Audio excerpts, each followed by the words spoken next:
halkan irriba malee achi galabbatamaa as galabbatamaa gubataa bulla.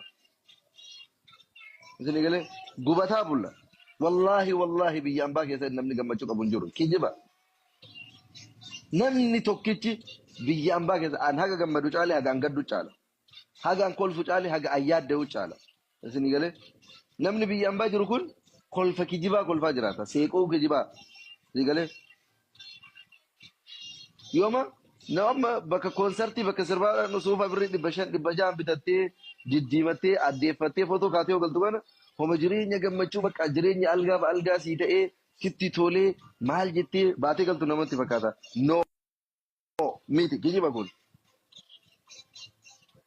jireenya feekiiti kun jireenya feekii jireenya ilkaaniin kolkolfaa keessi kan kee madaa maaliif yoo guyyaa takka osoo dhibamtee biyya ambaa keessa namni si jiraachisu hin jiru.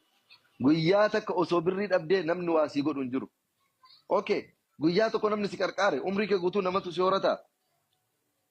Lammaffaa hardhanu birriin takkittiin kuma birrii 36 birrii 37 galteedhan.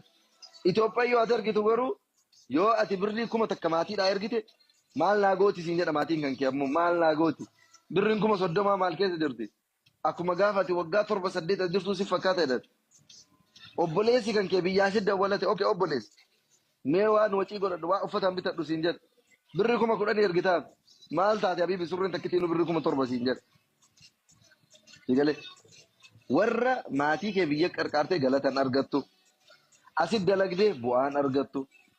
Waa ergattee biyyatti waa sii hin gootu. Haga feete xaartee haga feete dalagdee maaliif ragaa walii isinii dhiyeessaa.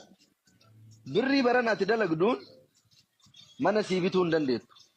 Bara dhufu mana bitadhaa jettee bara dhufu eegda. Bara dhufu birrii dalagde yoo ati walitti dalagattee biyya ergadha jettu manni barana birrii 500 hin bitamu. Bara dhufu yoo ati birrii 500 qopheeffattu inni ammoo miliyoona tokko ta'e.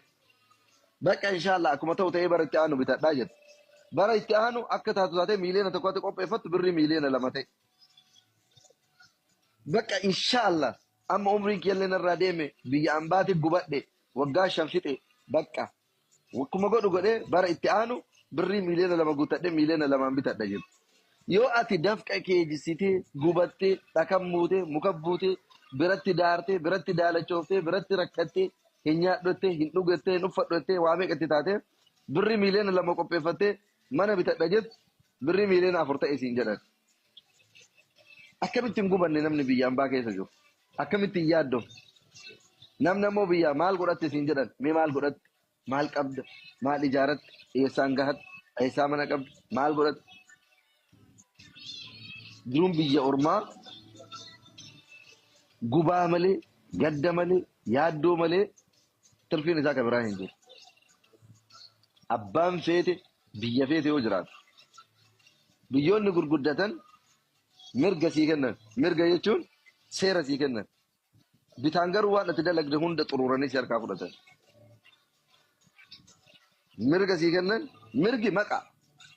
Nagaan bayi, nagaan gali dalagadhu siin jedhan. Hin baata